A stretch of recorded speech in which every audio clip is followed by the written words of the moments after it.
Hi, friends. Logan Clements here, co host of the Better Events podcast. And in this week's episode, we are diving into a topic that is just, I feel like, always relevant for event pros. We're going to be talking about burnout and boundaries with Carla Cobos Hull.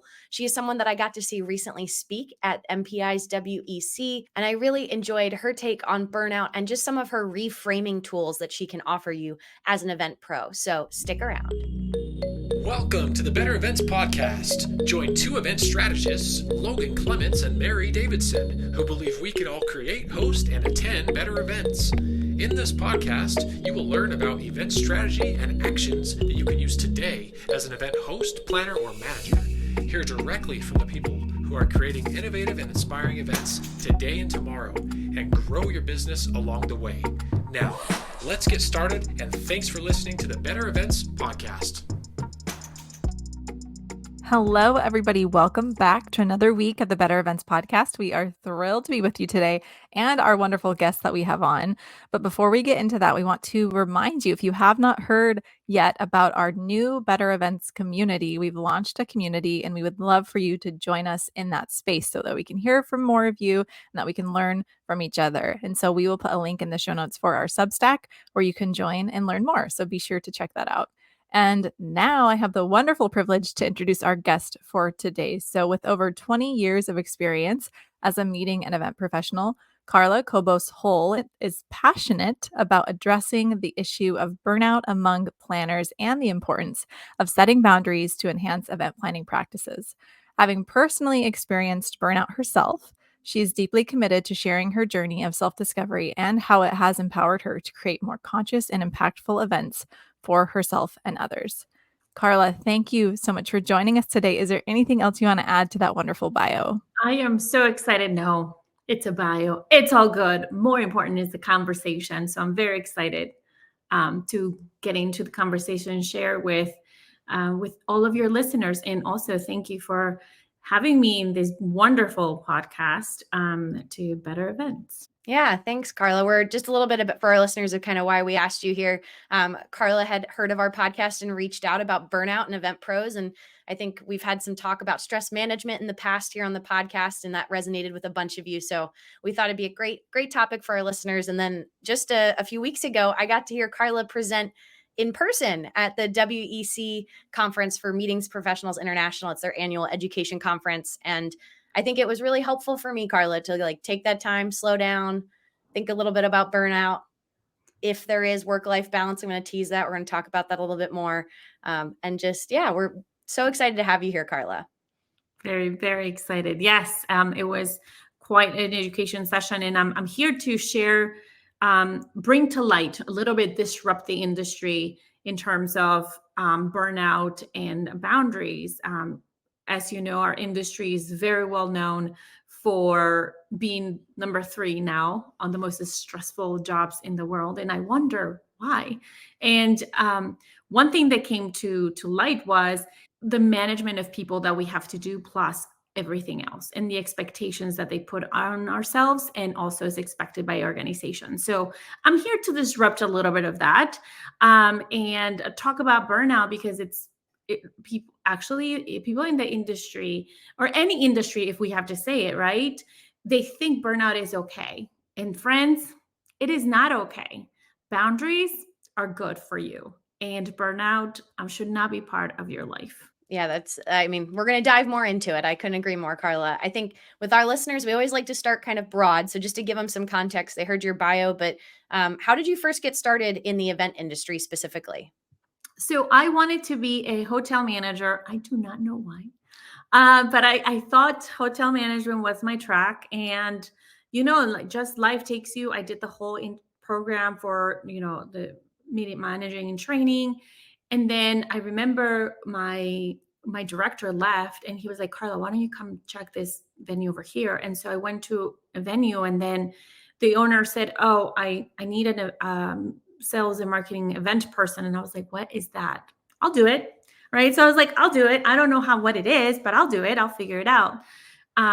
Knowing a lot of people in the industry I was networking every day, networking events every day. So we'll ask people like, what do you do? And how do you do it? And we'll love to hear more. And I remember one person said, oh, there's a convention center, an big event, and that's how you should bring your event to your venue. And I was like, oh, let me call the convention center. So I called the convention center, and they're like, oh, you should call this person. And then from there, my first event was for 350 people with Microsoft. Microsoft was my first event that I ever did without knowing what was an event. And I fell in love with it. I fell in love with like creating this magical night, right? And from there, I went into meetings, and I was like, ooh, and then conventions. And I was like, ooh, what is this? And then so I just fell in love with the industry and loved every aspect of the visionary that we are, the magicians that we are as meeting event professionals. We're such magicians and such visionaries that I was like passionate about it. I was like, yes, let's do it. I love this. Forget hotel management. Sorry, hotel managers, if you're hearing, but that was not my track. There's no better way to get started than just to start. So kudos to you for making it happen from the very beginning. I'm sure throughout that process, though, I'm curious, like at one point you realize like, oh, wow, this industry like does experience a lot of burnout, like how far in it took you to kind of get to that point, because clearly you're passionate about burnout. That's why you're here talking about it with us today. So when did you kind of experience that for the first time, and what made you so passionate about it? So interesting enough, I thought a burnout did not exist. Like I never knew about burnout. And I kept on doing and saying yes and saying yeah, being the yes person. So I have like a framework that I kind of show about the different types of, when you're burning out, right? And so I was constantly saying yes. And I was just trying to be perfectionist. And I also was trying to please everyone. And I was micromanaging also because I did not know and I didn't trust. So I had all of these things in me until I would say many years into my career, like what's a 10 years into my career, I had kids and everything changed. But the industry was not changing. I was still doing things, and I had now additional stress in my home, right? Like the kids and growing up and being there. And I burned out. I burned out because I did not know how to put boundaries. I did not know how to separate my work from my personal life. I did not know. Even though I said yes, I said yes to my family. I said yes to work, but I couldn't say no to either because I felt bad about it. I felt regret, or I felt bad about myself because if I said no, they're not gonna think that I'm a professional, right? Because I'm choosing my family over work, in quote unquote, right? So that there were so many beliefs in my head and perceptions that it really brought me into a part that just I crashed bad. And that's when discovery started. Oh, I feel like that resonates. I burnt out back in 2021. I feel like the whiplash of 2020 into everything coming back, and so I am childless, but feel like even without that added element, it can be easy to burn out as an event pro. Well, I'm going to kind of tee you up for something you talked about at your WEC breakout session, but how would you describe what a lot of us view, what you're calling the old burnout model? So the regular burnout model that everybody will go through this cycle, right? It's like a pattern, like a little cycle. And if everybody starts with a burnout threshold, right? They're like, okay, I'm getting to a point that I can't do this anymore. That emotional feeling of I just can't anymore. I can't breathe. I can wake up in the morning. I have no energy. I'm just like, I need to do something about myself, right? For myself, right? And everything, you start getting more mad. Like I'm giving you like, for the listeners, right? I'm giving you like triggers a little bit so you can see, you start getting more irritated about things. Everything bothers you. You used to feel like you used to be a super happy person. They're no longer anymore, right? Like everything's feel heavy, completely heavy. And then you start seeking that release that, okay, I need to talk to somebody, my best friend, go for drinks. So you start drinking more probably, or you start going out more, or you start talking about work that your friends are like, can you please stop? Because we don't like, seriously, stop. And because you're just trying to release, or you start binge watching, or you start scrolling and sort of dissociating from yourself and start binge watching through social media, right? And then you're like, okay, I need to vent more. And because it's so strong that you can't just, but this happens like this, right? I'm giving you like a longer version. And then you're okay, I'm ready. I'm going to take a vacation. And you decide you need a break and you take a vacation. You take a couple of days off, you go for a week or whatever. And you're like, okay, this is going to work. It is going to be amazing. I'm going to feel so much better. You feel energized coming back. And the same frustration starts building as soon as you walk through those buildings, or as soon as you hear your boss, or as soon as you see an email coming through. And you ask yourself, why is this happening to me? Why I keep on doing this? And so that's kind of what I call the old model of burnout. Like, actually not the old model. This is what's actually happening to a lot of people right now, right? And why I call it the old burnout is because I experience and sort of like changed that cycle. I changed that. And, and that is what helped me to come out of the burnout and really know what is my limit? Where do I go to not burn out? You're making me like really sit here and reflect. And I'm like, obviously I resonate with what you're saying, but now I have to know what is the new burnout model, because I'll probably resonate with that as well. So I'd love to hear. Yeah. So the new burnout model, it's more understanding. So you still go through this threshold, right? You start with again, you're feeling that burnout pressure part of self. But then when you're starting to feel that, instead of separating yourself from that moment, you start self-reflecting. And you self-reflect, what really caused that burnout? Like, why am I doing this to myself, right? How can I prevent this in the future? So you start with the self-reflection. And then you have a moment, okay, this needs to change, right? And you start, at that moment, you decide that it's going to change. You either quit your job, you're going to set a new boundary with whoever, you're going to, start deciding to change, right? This is the decision. And then you start planning. Okay, now that I have decided that I'm going to change this cycle, I'm going to start planning it. I'm going to start looking for a new job. I'm going to go and outline and see if I can talk to the person that is not, applying for boundaries or, violating your boundaries. You're going to open your new business, whatever that is, you plan it. And this is the part where everyone, including myself, sort of fail or learn. And it's the taking action. Because the last part of it is the most important part, is taking action of that change. And so you accept the new job, you have a conversation, you truly set the boundaries down and you stick to them, right? You start a new business, whatever you do, you take action. So once that happens, you break the cycle. Because now that you know what the actual cost, the burnout, you know that you take action not to do it again. Guess what? There's no cycle anymore.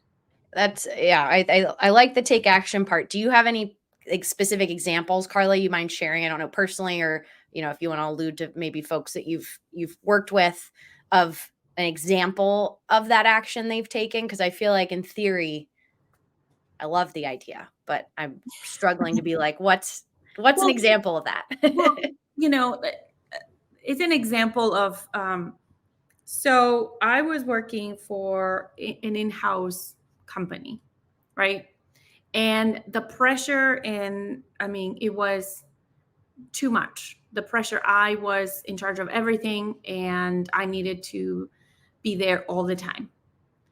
And I did, like I mentioned, I have kids. So the pressure of a mother, I was nursing, just telling them I need to go pump I felt that they were completely like, no, why you have work to do, right? Like, that's how I felt, right? It's not like they did that. It was me. I was the one, right? And so when I burned out because of this, I noticed that I was burned out because I had a child at home and I was tired, right? I was working a lot, 24/7, emails, calls, everything all the time. And I was this is the point when I was irritated. I was angry at my child. I was angry at work. I was angry at myself, right? And then what happened? I needed to come out of it. So I started self-reflecting, right? Self-reflecting, okay, what is causing? I'm causing this. I am not setting boundaries. I am feeling guilty because I'm pumping to feed my child and thinking that they're not, and thinking that, like, my story is saying that they are thinking I'm not professional enough, right? Because I'm taking this 30 minutes, 45 minutes to do that. So I wouldn't even take lunch because of that. Like, because I would take lunch in my pumping time. Why? Right? And so I had to self-reflect. And so once I came that, and I would say, I don't want this for me. I don't want this for my child. I don't want this for my work. Right? So once I did the reflection, I decided to change. I decided I'm going to quit. I'm going to open my own business, because with that, I have the control to make my own schedule. Right? And so but before that, I needed to plan what it is to open a business. I've never opened a business. So I went ahead and find people to guide me, mentor me. How do I open a business? What do I do? Where do I, find the clients? What are all these things, right? I did have friends. So how do you network? All of the things that you know about business, right? And so I planned it. And then I went ahead and put my 2-week notice. But that was not the impactful thing for me. Just putting the 2-week notice is not that really impact. The impact is for me that I did not feel guilty. I did not feel shameful. I did not feel scared. There was fear. There's always fear on the unknown. Any decision that you make that you don't know what's going to happen later on, you're going to be fearful. But how do you use fear? That's the key. You can use fear to keep you down and to just keep you from moving or becoming better, or you can use fear as a tool to give you courage and go for it, right? So that is the action to change, which created all of this beautiful thing. Yeah, I love the focus on action. Myself, I'm a people pleaser, and I always say I'm like a recovering people pleaser because I feel this sense of obligation very often, which I think feels similar to the story that you were telling about yourself, and just, yeah, that has made it hard to make boundaries and things like that. And something else that I have found to be interesting with just a few people that I've heard it from, and Logan, actually, I think you helped identify this for me previously, but it seems like people don't realize they're burned out until it has happened. And then all of a sudden you do ask yourself, why am I not liking the things that I used to like? Like, why am I not, excited to keep doing this? And then someone says to you, maybe you're burned out. And then you're like, light bulb, maybe I am. And that's how I've seen it happen for me. And then some other people as well. And it's like not till after the fact that you're like, oh, wow. Yeah, I think that's actually what's happening. And so anyway, that's just kind of mixing in your models that you mentioned, but it's really interesting to me to see how that actually happens in people's lives. But I know that this concept of work-life balance is something that is talked about all of the time, kind of, it seems like, regardless of your industry. So what's your take on that concept? I personally don't believe in work-life balance. I believe balance, because if you think about a balance, right? Just imagine in your head a balance, right? It always goes one way up, one way low, right? Up and down. So everything will always give more. Something will have to sacrifice for the other thing. So I don't think that that is a one way to live, because if you're trying to work and you're trying to live, it's either an or, it's not an and, right? So the idea is, for me, what I believe is an work-life synergy. That's an and. You work and live. You live, work should be within live, because live should be the first major part of you. Work is just the fun thing that you have to do, but as you live, right? So that is completely different. And it also comes to like the mentality. Everybody talks about work-life balance. Oh, you have to work-life balance, take a vacation. But then you take the vacation and you're still on your phone checking your emails from work, Is that really a vacation, or is it remote work? Right? So it's like there's no such thing. That's why I don't believe in work-life balance. Synergy, on the other hand, it's you implement the things that you do in life within work, right? And I was mentioning in the session that I did was that, for example, you put your calendar and you're like, okay, you know what? Why not? I want a 10 o'clock Pilates class. Then go to a 10 o'clock Pilates class. It's okay. Guess what? Your work is going to be okay because you are going to focus on the work and task when it needs to be, right? So that's why I tell my clients all the time. They know I have boundaries when I talk to my clients. I'm like, okay, listen, I only do meetings after 10 o'clock, right? And before 3 o'clock. So between 10 and 3, we can meet. Sure. Sometimes Mondays are no calls. Sometimes Fridays are no calls. Now, everybody's going to say, oh, yeah, Carla, but you work for yourself. Okay, I get it. But you can do the same thing if you work remote from home or you go to the office. When I started this, before I worked for a corporation, I worked and I used to go to the gym at lunchtime. I was like, I'm going to the gym and I'm going to take my hour and a half. It was an hour and a half lunch. No, it was a 30-minute, but I chose an hour and a half. And I will come back to the office and I'll be like, where have you been? And I was like, well, my calendar says I'm at the gym, right? But the work was on time. I was there fully present. And I was like the best planner ever for me, not compared to anybody else, right? Myself, the best version of myself. And that is the whole point of like word synergy, right? You connect, you can bring, why are you not going to go to your son's or your friend's rehearsal, graduation, or whatever during, oh, I can't go because I have to work. Yes, you can. Put it in your calendar, say I'm not going, I'm leaving early, whatever. I know there's rules and regulations, corporations, probably corporations, somebody from a corporation is going to be listening right now and be like, Carla, seriously, it doesn't work that way. I get it. But who is the one putting the boundaries? You are. And if it's not working your way, guess what? We just, you self-reflect, you make a decision to change, you plan to change and look for a new place, and then you take a new place that fits with you. When I talk to my clients, I don't talk to them, am I the right fit for you? I always tell them, I want to see if you're the right fit for me.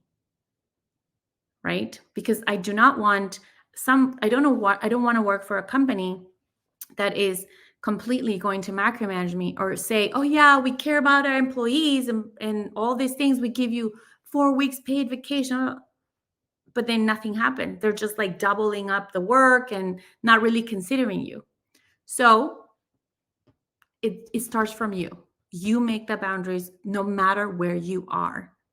You set the stage, nobody else.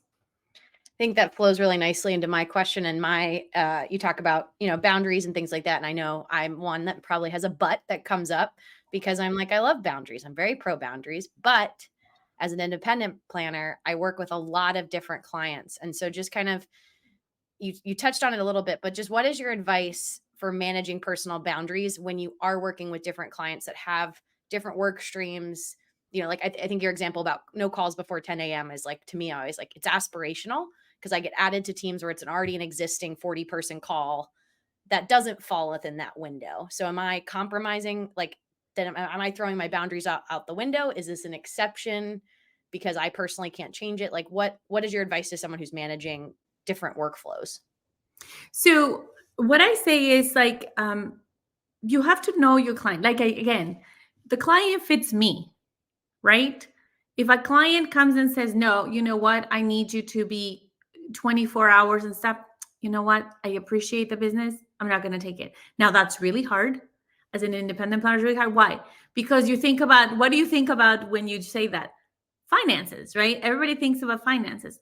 But for me, I see it as a respect because then that client or the other client are going to come to me and say, I respect that. And they don't call me. Or I respect that. Guess what? I do want to work with you because nobody has said no to me, right? And I respect that. And so believe it or not, people respect that more than we believe that it doesn't. So arranging those clients that fit with you. And also you put in the boundaries. Yes, you are my client, but that doesn't mean that I belong to you. And that's a clear thing. In talking to them directly and saying, okay, listen, okay, so what you said something about if you give it once. I did mention something about if you say yes once, the expectation in their head is that if you broke your own rule once, guess what? You're going to break the rule once, twice, 3, 4, 5, 6, 7 times. Right? So that's the thing. Non-negotiable. Your boundaries are non-negotiable. And so my values, my kids are my priority. And sometimes I have broken that and I had to come back to myself. And I said it's not perfect. You have to really, it's a daily task, right? Daily task of learning about yourself and really learning about others and setting yourself for the best version of yourself with others. And that's what I believe, setting boundaries and keeping yourself off burnout is the best way to do it. Yeah, Because you you're not, definitely have to advocate for yourself, or like, because nobody else really is going to advocate for you in most cases. You got to do it for yourself. So that's kind of the hardest part sometimes, for sure. So that's so true. And then we have a lot of folks, there's like a spread of those who listen to the podcast. But for those that are newer to the industry, what do you hope that those folks do from the start? I would love, it's funny. I was walking at the event with one girl that she just started working as a meeting planner, like brand new, she's first time meeting planner. And she said, oh, I saw your session, but I'm not burnout yet. So I didn't think I was going to need it. And I was like, well, you're not burnout yet, but you will. And so she's like, yeah, but I think it's going to be later in life, don't think about it that way. Think about how can I now prevent not burnout in the future. So what do I say to those new people is when they start, set the boundaries now. Find out what your boundaries are first, right? That are valuable to you. What are your priorities? So get a list and prioritize what is your priority in life, right? Like my priority is not just like something blah. It has to be meaningful, right? Like what is your priority for life? I need time alone. I need clarity. I need a quiet moment in the morning. I need, whatever it is. Like for me, I need quiet time in the morning, even though I have kids. I need quiet time in the morning. So that's my priority with them, right? That's my boundary with them. So know what your priorities are, set those boundaries, stick to them. And that in the future, you're going to be so strong that no matter where you go, burnout is going to be very far away from your life. Plus, you will be the best version of yourself.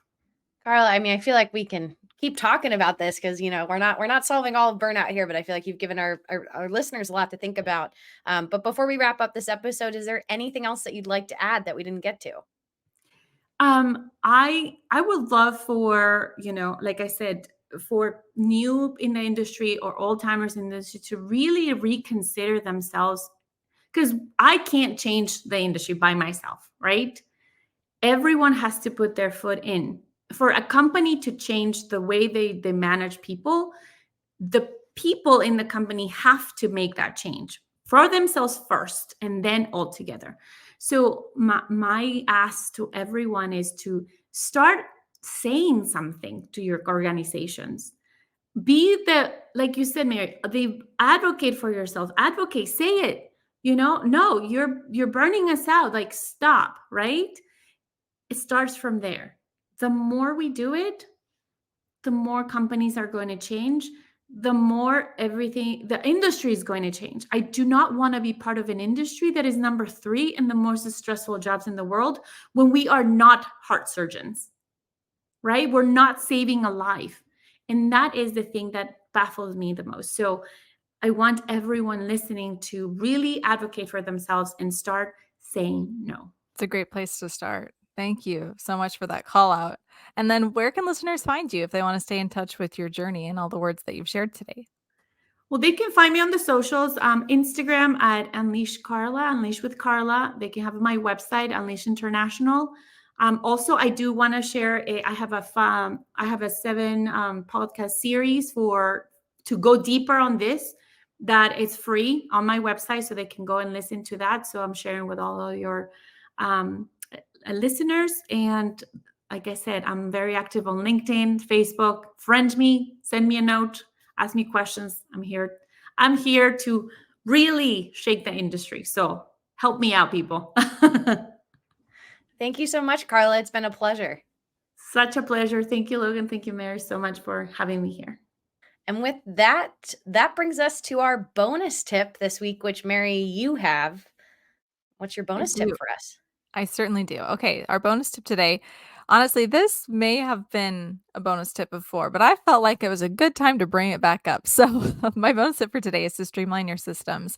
So, this is just a friendly reminder for you to go take a minute, especially if you're having like any free time coming up, anything like that. Take a minute just to eliminate unnecessary redundancies or repeats. I think this is something that we continually need to check back on, because you'll see over time, especially during your busy seasons, that you're kind of duplicating efforts sometimes. And so this is your friendly reminder to go check your systems and see if there's more that you can streamline. Love it. We love a relevant and repeatable bonus tip. Thank you, Mary. And that brings us to the end of our episode. You can follow us on Instagram, Facebook, and LinkedIn at Better Events Pod. You can send us an email at bettereventspod@gmail.com. And as always, you can connect with Mary and I directly. We love hearing from you. And as we mentioned at the top of the show, we do now have a paid community on Substack. So we hope to see some of you over there. We did a fun episode with our moms that dropped last week, and we'll be dropping new private episodes once a month. And as always, we thank you for listening, and we'll be back in your feeds again next Wednesday.